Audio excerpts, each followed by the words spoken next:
Good morning students, how are you? I hope you all are fine. Students, in our yesterday's class we start our new chapter that is chemical kinetics. ठीक है, chemical kinetics में हम लोग क्या देख रहे थे? Rate of reaction से रिलेटेड हम न्यूमेरिकल देख रहे थे. ठीक है, तो इसके ऊपर एक और न्यूमेरिकल डिस्कस करते फिर आगे कंटिन्यू करेंगे. ठीक है, अब देखो न्यूमेरिकल में आपको गिवन क्या है, कोई एक एलिमेंट्री रिएक्शन गिवन है ये. ठीक है, इसमें आपको रेट ऑफ अपीयरेंस ऑफ सी दिया हुआ है. आपसे पूछा क्या है? रेट ऑफ रिएक्शन और रेट ऑफ डिसअपीयरेंस ऑफ ए. तो सबसे पहले तो देखो आपको गिवन क्या है वो चीज लिखो. देखो रेट ऑफ अपीयरेंस दिया हुआ है, मींस रेट ऑफ रिएक्शन नहीं, rate of appearance of C means dc by dt आपको गिवन है, जो कि कितना है 2.0 इंटू 10 की पावर -4 मोल पर लीटर पर सेकेंड. ठीक है, तो फर्स्ट पार्ट में आपको क्या फाइंड आउट करना है? Rate of reaction. तो सबसे पहले इस रिएक्शन के लिए रेट ऑफ रिएक्शन का एक्सप्रेशन लिखो. क्या आएगा? अगर मैं ए के टर्म्स में बात करूं, देखो वैसे तो बाकी चीजों में मेरे को बात करनी ही नहीं चाहिए. मेरे को सी गिवन तो मैं रेट ऑफ रिएक्शन इसके टर्म में बात करूंगी. इसके टर्म में रेट ऑफ रिएक्शन क्या होगी मेरी? भाई सी है, प्रोडक्ट है, प्रोडक्ट के लिए कैसा साइन? Plus sign.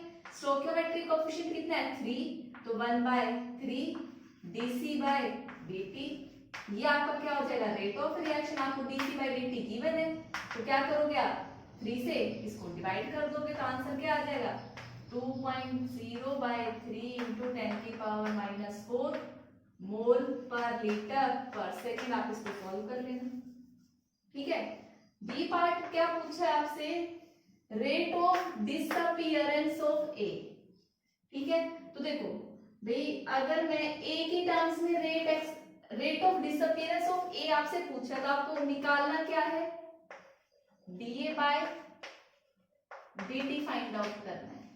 आपको रेट ऑफ रिएक्शन मालूम है, तो रेट ऑफ रिएक्शन ए की टर्म में लिखो भाई R O R. Rate of reaction किसके बराबर है? यहाँ पे कोएफिशिएंट तो 1 ही है, तो किसके बराबर? DA by DT.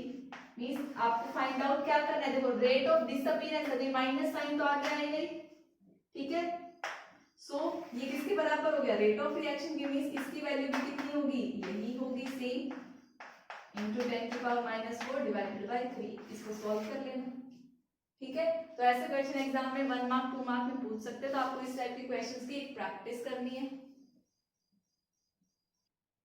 So देखो our next topic is factors affecting rate of reaction. भाई रेट ऑफ रिएक्शन क्या है वो चीज हम देख चुके हैं.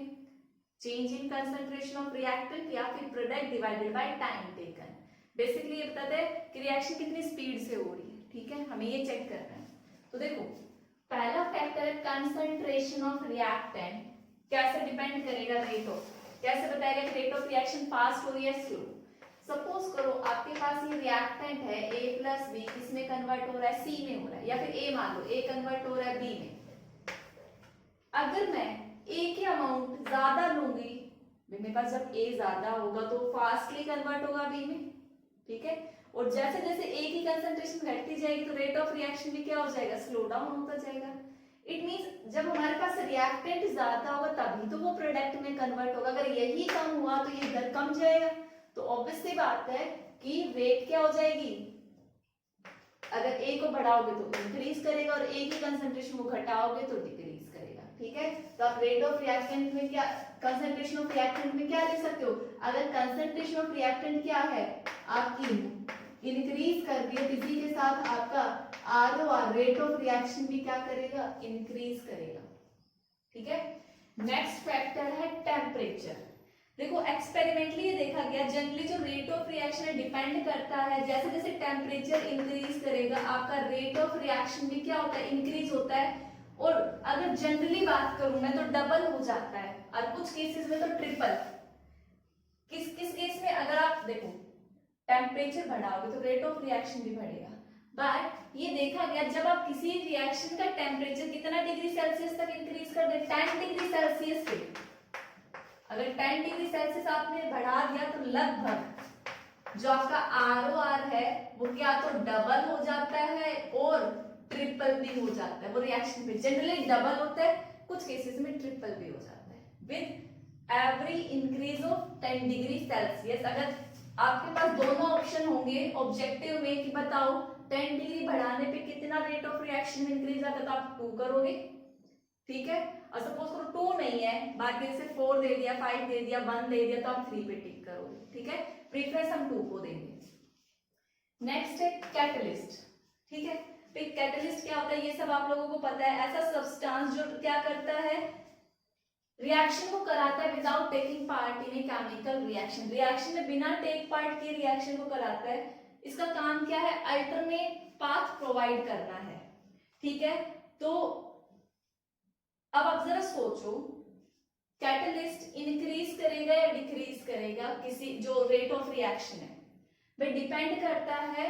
जनरली पॉजिटिव कैटलिस्ट जो होते हैं, भाई कुछ कैटलिस्ट ऐसा होंगे जो रिएक्शन को फास्ट करते हैं, कुछ ऐसे कैटलिस्ट भी जो रिएक्शन को स्लो डाउन करते हैं। अगर आप पॉजिटिव कैटलिस्ट ले रहे हो मींस जो रिएक्शन को स्पीड अप करा रहा है, उस केसेस में क्या होगा, आपका रेट ऑफ रिएक्शन फास्ट होगा। और अगर आपका नेगेटिव कैटलिस्ट है तो क्या करेगा, स्लो डाउन करेगा, ठीक है। नेक्स्ट है फिजिकल स्टेट ऑफ रिएक्टेंट, भाई रिएक्टेंट किस स्टेट में है उस पर भी डिपेंड करेगा रेट ऑफ रिएक्शन, ठीक है। सपोज करो ये A2A मॉलिक्यूल थे, A2 था, ठीक है, प्लस में B2 gives twice of AB, कुछ ऐसा था, ठीक है। यहाँ पे क्या हो रहा है, देखो यहाँ पे AA बॉन्ड होगा, यहाँ BB बॉन्ड होगा, और यहाँ पे ये 2A ये नए AB बॉन्ड बने, मीन्स यहाँ पे क्या होगा, इनका ब्रेक डाउन होगा। और अगर आप physical state solid liquid gas को कंसिडर करें तो गैसियस मॉलिक्यूल ऑलरेडी थोड़ा दूर दूर होते हैं, तो ये एनर्जी तोड़ने के लिए क्या चाहिए, लेस, तो मीन्स वो इजीली ब्रेक हो जाएगा। AA अलग हो जाएंगे, BB अलग, फिर AB आपस में कंबाइन करके आपको क्या दे देगी, प्रोडक्ट, ठीक है। तो रेट ऑफ रिएक्शन किस टाइप के रिएक्टेंट का फास्ट होगा, गैसियस स्टेट का, फिर लिक्विड एंड देन सॉलिड, ठीक है। नेक्स्ट है nature of reactant. Nature of reactant का मतलब ये बॉन्डिंग की बात कर रहा है कि किस टाइप का नेचर है इनका, ठीक है। भाई कुछ आयनिक कंपाउंड हो सकते हैं, कुछ रिएक्टेंट आपके कोवलेंट हो सकते हैं, तो किन में फास्ट होगा, जैसे आयनिक है, जैसा कि मैं पहले भी बताया था, आयनिक रिएक्शन थी आपकी NaCl प्लस में AgNO3, इस रिएक्शन को तो टाइम ही नहीं लगेगा होने में, आयनिक रिएक्शन है, आपको क्या दे देगा, AgCl प्लस में NaNO3, तो ये रिएक्शन क्या होगी, बहुत ज्यादा फास्ट होगी, ऑलरेडी आयंस में ब्रेक डाउन है। लेकिन वहीं पे मैं किसकी बात करूं, कोवलेंट कंपाउंड्स की बात कर लूं, ठीक है। कोवलेंट रिएक्शंस ले लो जिनमें कोवलेंट बॉन्डिंग प्रेजेंट है, जैसे N2 अमोनिया की फॉर्मेशन हैबर प्रोसेस ले लो, N2 प्लस में H2 गिव्स NH3, यहाँ पे N2 में क्या है, ट्रिपल बॉन्ड है, ये HH कोवलेंट बॉन्ड है, ये NH3 बना रहा है, तो यहाँ पे एनर्जी तोड़ने के लिए ज्यादा चाहिए, ठीक है, आयनिक फॉर्म में नहीं है। तो नेचर क्या है किसी रिएक्शन का, उसके ऊपर भी रेट डिपेंड करेगा। तो अगर इनका कंपैरिजन करें तो आयनिक रिएक्शन का रेट ज्यादा होता है एज कंपेयर टू कोवलेंट, ठीक है। नेक्स्ट है हमारा सरफेस एरिया, ठीक है। अब देखो सरफेस एरिया क्या बताएगा, पहले आप इनको कॉपी करो।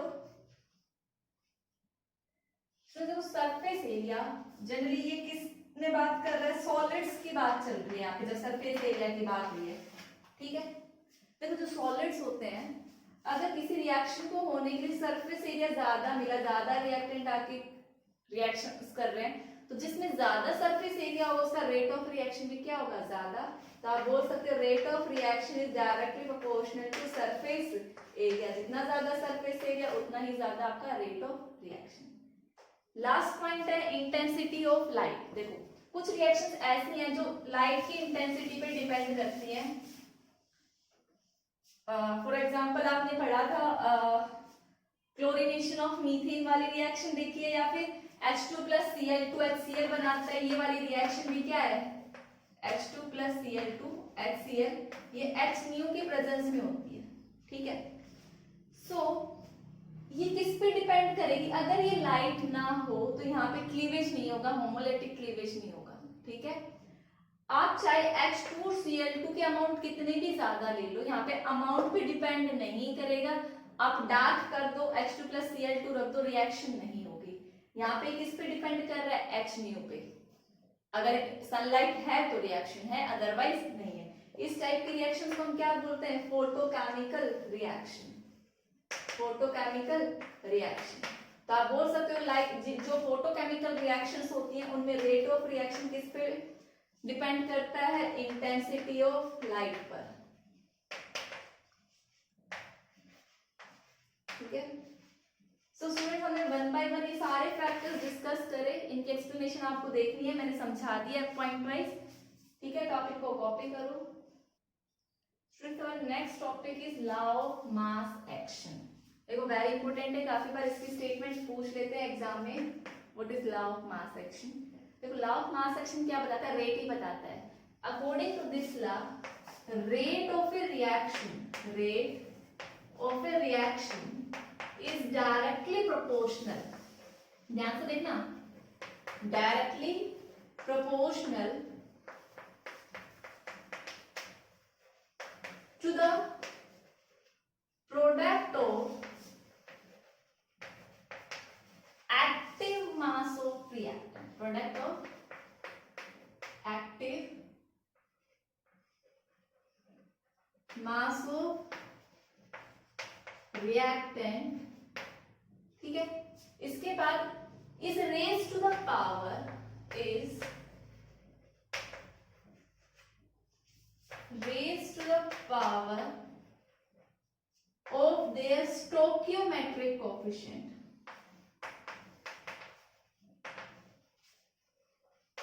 ठीक है, अब देखो ये जो मैंने लाइन लिखी है इसका मतलब क्या है। सपोज करो आपको ये रिएक्शन गिवन है, AA plus BB gives to CC।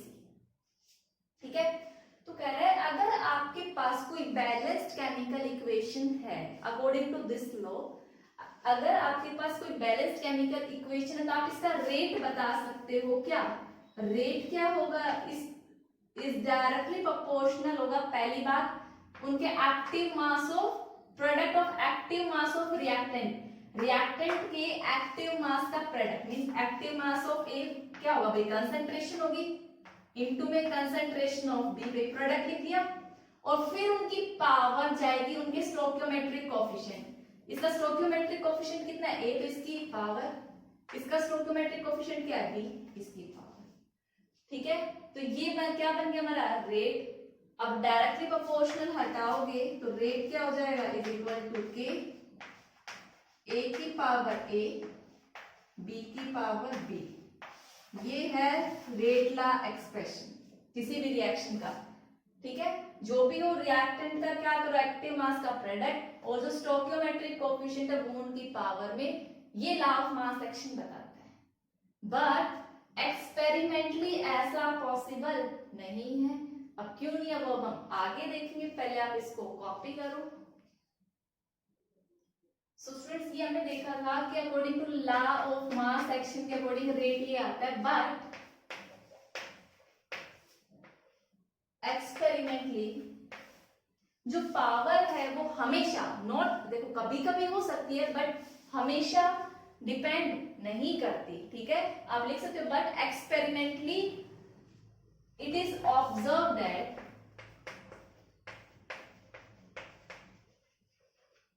not always power, ठीक है, observe that rate of reaction not always depend on, rate of reaction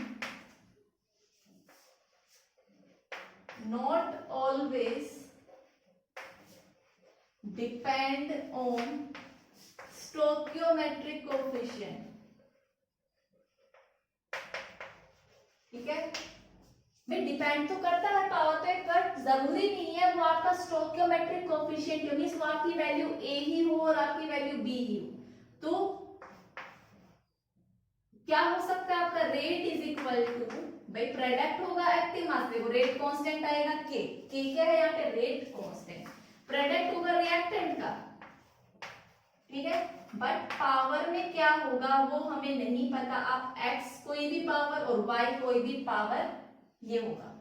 ठीक है, तो आप क्या बोलोगे, ये जो x और y है ये क्या है, एक्सपेरिमेंटली डिटरमाइंड किए जाते हैं। हम रिएक्शन को देख के प्रिडिक्ट नहीं कर सकते कि पावर क्या होगी, एक्सपेरिमेंट बताएगा कि ए की कितनी पावर पे और बी की कितनी पावर पे वो डिपेंड कर रहा है। और इसी चीज को हम क्या बोलते हैं, rate law. Law of mass action के अकॉर्डिंग पावर में क्या जाते हैं, स्टोइकियोमेट्रिक कोएफिशिएंट, और रेट लॉ के अकॉर्डिंग क्या जाते हैं, पावर एक्सपेरिमेंटली कैलकुलेट की जाती है जिसपे वो एक्चुअल में डिपेंड कर रहा है, ठीक है। और जो सम ऑफ पावर्स हैं, सम ऑफ पावर, ये आपका क्या होता है, order of reaction. Order of reaction means x plus y. Order को हम किससे रिप्रेजेंट करते हैं, n से। तो n क्या होगा, इनका सम कर दो, आपको मिल जाएगा ऑर्डर क्या होगा रिएक्शन, ठीक है। तो आप इसको पहले कॉपी करो।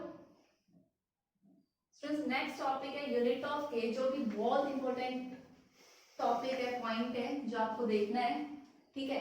देखो अभी जो हमने रिएक्शन कंसीडर की थी हम वही कंसीडर कर लेते हैं। भाई कोई भी रिएक्शन थी, ये आपको कोई प्रोडक्ट बनाकर दे रही थी, तो अकॉर्डिंग टू रेट ला के एक्सप्रेशन के अकॉर्डिंग आपका रेट क्या होगा, के। ए की कोई भी पावर हम देख के नहीं बता सकते, ये जो x है ए के इक्वल हो सकता है बट नॉट ऑलवेज, ये तो एक्सपेरिमेंट ही बताएगा। तो हमने कोई और पावर ले ली x, और ऐसे b क्या ले लिया, y, ठीक है। आपको पता है x प्लस वाई क्या है, ऑर्डर के बराबर, और ऑर्डर को हम किससे रिप्रेजेंट करते हैं, n से। आपको इसकी यूनिट फाइंड आउट करनी है k की, तो k का एक्सप्रेशन क्या होगा, रेट अपॉन में कंसंट्रेशन ऑफ a की power x, concentration of b की पावर y। अब रेट की यूनिट मैंने आपको फाइंड आउट करना बताया कि क्या होती है, मोल पर लीटर पर सेकेंड। तो यहाँ पर क्या हो जाएगी, मोल पर लीटर पर सेकेंड, रेट की यूनिट, ठीक है। और ये आपकी क्या है, कंसंट्रेशन टर्म से, कंसंट्रेशन टर्म है तो इसकी क्या होगी, मोल पर लीटर मींस मोल बाय लीटर की पावर x। यहाँ पे क्या होगा, मोल पर लीटर की पावर y। देखो बेस सेम है, पावर है तो ये ऐड कर सकते हैं, तो क्या होगा आपका मोल पर लीटर पर सेकेंड, नीचे क्या बचा, मोल अपॉन में L x प्लस वाई हो गया। और इस x प्लस वाई की जगह मैं क्या रख सकती हूँ, n, तो मैंने यहां पर क्या रख दिया, n, ठीक है। तो देखो ये भी क्या है, मोल पर लीटर, ये भी क्या है, मोल पर लीटर की पावर n। तो मैं इन दोनों को साथ में रखूंगी, डिवाइड है तो ये क्या हो जाएगा, इसमें से सबट्रैक्ट होगा। इतनी बात समझ में आई, ठीक है। तो आगे तो आप खुद भी सॉल्व कर सकते हो। भाई ये मोल पर लीटर की पावर 1 है, मोल पर लीटर की पावर, देखो इसको अगर आप लिखना चाहो, अगर ऐसे समझ नहीं आ रहा तो यूं करो, मोल अपॉन में लीटर लिखो, इसकी पावर कितनी है 1, यहाँ कितनी है n, तो मोल पर लीटर की पावर 1 माइनस n हो गई, और इधर क्या हो गया, सेकेंड इनवर्स। बात समझ में आई, ठीक है। तो ये आपकी यूनिट थी, आप हमेशा याद रखना, मोल बाय लीटर की power 1 minus n second inverse, ये यूनिट होगी k की। और n यहाँ पे क्या है, ऑर्डर है। तो अब हम डिफरेंट ऑर्डर्स के लिए k की यूनिट देखेंगे क्या आती है। ये मैंने जनरल एक्सप्रेशन बताया है। सो स्टूडेंट देखो ये आपका k का एक्सप्रेशन था, मैं ऑर्डर ले रही हूँ, n क्या है, ऑर्डर। अगर ऑर्डर हमारे क्या है, जीरो ऑर्डर की रिएक्शन है, हमारी k की यूनिट क्या होगी, भाई n की वैल्यू की जगह जीरो रख दो, यहाँ जीरो रखो तो 1 माइनस जीरो क्या होगा 1, तो यूनिट क्या आएगी, मोल, नीचे लीटर पर सेकेंड, ठीक है। अगर ऑर्डर 1 होगा तो देखो 1 माइनस 1 क्या बन गया 0, और किसी की भी पावर 0 थी तो वैल्यू 1, तो k की यूनिट क्या आई, सेकेंड इनवर्स। ऐसे अगर ऑर्डर 2 होगा तो यहाँ पे क्या होगा 1 माइनस 2, तो क्या पावर आएगी -1 आएगी, तो क्या बन गया यहाँ पे देखो, मोल बाय लीटर की पावर माइनस में आई है -1 सेकेंड इनवर्स, तो ये रिवर्स हो जाएगा, यूनिट क्या बन जाएगी, मोल इनवर्स लीटर की पावर 1 सेकेंड इनवर्स, ठीक है। ऐसे आप ऑर्डर 3 के लिए भी फाइंड आउट करते हो, और nth ऑर्डर के लिए ये तो है ही, n लिखा, ठीक है, nth ऑर्डर का। ठीक है, तो आप इसको कॉपी करो। स्टूडेंट देखो अभी क्वेश्चन है, आपको फाइंड आउट करना है identify the order of reaction. तो सबसे पहले आप खुद से ट्राई करेंगे इस क्वेश्चन को वीडियो को स्टॉप करके, ठीक है, फिर मैं बताती हूँ आपका आंसर क्या होगा। देखो सबने ट्राई कर लिया होगा वो। अब देखो k है, k की वैल्यू आपको गिवन है, ठीक है। अब k की वैल्यू से कैसे बताएंगे किसी रिएक्शन का ऑर्डर क्या होगा, वो सिर्फ उसकी यूनिट से। आपको क्या चेक करनी है, उसकी यूनिट चेक करनी है, और k की यूनिट का एक्सप्रेशन मैं आपको लिखवा चुकी हूँ। तो देखो सेकंड इनवर्स से बाकी सब कैंसिल आउट हो गया, तो ये आपके कौन से ऑर्डर में बताया कि मैंने टाइम इनवर्स, भैया मिनट इनवर्स भी हो सकता है, सेकंड इनवर्स भी। टाइम की यूनिट क्या ली है वो डिपेंड करता है, लेकिन सिर्फ टाइम की यूनिट आ रही थी। कौन से ऑर्डर की रिएक्शन है, जीरो ऑर्डर की रिएक्शन है, ठीक है। अब देखो ये वाली मोल पर लीटर पर सेकेंड, ठीक है। k की वैल्यू देखो, अगर आपको नहीं समझ में आता तो k का एक्सप्रेशन लिखो। जनरल में क्या था आपका k की यूनिट के लिए, मोल पर लीटर की power 1 minus n second inverse. आपको यहाँ n की वैल्यू निकालनी है। तो देखो आपको मोल चाहिए, मोल की पावर 1 चाहिए लीटर इनवर्स में या सेकेंड इनवर्स। तो यहाँ पे मैं n की वैल्यू कितनी पुट करूँ कि इसके बराबर आ जाए, तो सेम है। तो यहाँ पे n की वैल्यू कितनी पुट करोगे, 0, तो क्या आ जाएगी आपकी मोल पर लीटर पर सेकंड। मींस यहाँ पे ऑर्डर आपका किस ऑर्डर का हुआ, सॉरी ऊपर वाला 0 नहीं है, ये वाला कितने ऑर्डर की रिएक्शन है, 0 ऑर्डर की। ऊपर वाले में देखो सेकंड इनवर्स सिर्फ टाइम वाली चाहिए, तो यहाँ n की वैल्यू कितनी पुट करोगे कि ये वैल्यू खत्म हो जाए, 1, तो 1 माइनस 1 0 होगा। तो ये कौन से ऑर्डर की रिएक्शन है, फर्स्ट ऑर्डर की रिएक्शन, ठीक है। ये करेक्शन कर लेना, तो आप इसको कॉपी करो। स्टूडेंट्स अब जो नेक्स्ट टॉपिक है कि differentiate between rate of reaction and rate constant. Rate of reaction is ROR और रेट कांस्टेंट K में आपको डिफरेंशिएट करना है। ऑलरेडी मैं सारा ये दोनों टॉपिक डिटेल में पढ़ा चुकी हूं, तो सिर्फ आपको पॉइंट वाइज डिफरेंस करना, ये आपका होमवर्क है, ठीक है। अब देखो नेक्स्ट क्वेश्चन है इसी से रिलेटेड। आपको एक इक्वेशन गिवन है a + b प्रोडक्ट दे रहा है। तो देखो कभी भी रेट एक्सप्रेशन रिएक्शन को देख के मत लिखना, ठीक है। आगे देखो उसने क्या दिया कि उसका रेट उसने ऑलरेडी गिवन दे दिया है कि रेट क्या है is equal to k, a की पावर 1/3 पे डिपेंड कर। देखो यहाँ पे तो 1 दिख रहा है, बट एक्सपेरिमेंटली कितना है 1/3, ठीक है। तो आपको रेट एक्सप्रेशन देखना है क्वेश्चन में गिवन है भी या नहीं। तो a की पावर 1/3 और b की पावर 2 गिवन है। आपसे पूछा क्या है, इसकी यूनिट्स पूछी है। अब आप यूनिट्स कैसे फाइंड आउट कर सकते हो, देखो k की यूनिट निकालने का फॉर्मूला क्या था, मोल पर लीटर की power 1 minus n second inverse. अगर आपको n क्या है आपका ऑर्डर पता लग जाए तो आप इसकी यूनिट्स निकाल सकते हो बहुत सिंपल तरीके से, ठीक है। काफी इजी क्वेश्चन है। तो n कैसे निकालोगे, n क्या है ऑर्डर है, और ऑर्डर क्या होता है सम ऑफ पावर। तो आपका ऑर्डर सबसे पहले ऑर्डर कितना आया, इन सबको जोड़ो 1/3 + 2, एलसीएम लोगे 3, 1 + 6 कितना आया आपका 7/3। आई होप इसमें किसी को कोई डाउट नहीं होगा, ठीक है। अब n ऑर्डर n की वैल्यू आ गई, तो अब n की वैल्यू आप किसमें पुट कर देंगे, इसी एक्सप्रेशन में पुट कर दो, a mole litre 1 minus 7/3 second inverse, ठीक है। अब इसको क्या कर लो, सोल्व कर लो। अब सोल्व करने के लिए स्पेस नहीं तो मैं ये रब कर रही हूं, ठीक है। आपको बस इसको सिंप्लीफाई करना है। सिंप्लीफाई करोगे तो मोल, पहले इसको सिंप्लीफाई करो, k is equal to mole litre, LCM लोगे 3 माइनस 7 सेकेंड इनवर्स, तो कितना आया -4/3 मोल पर लीटर -4/3 सेकेंड इनवर्स, ठीक है।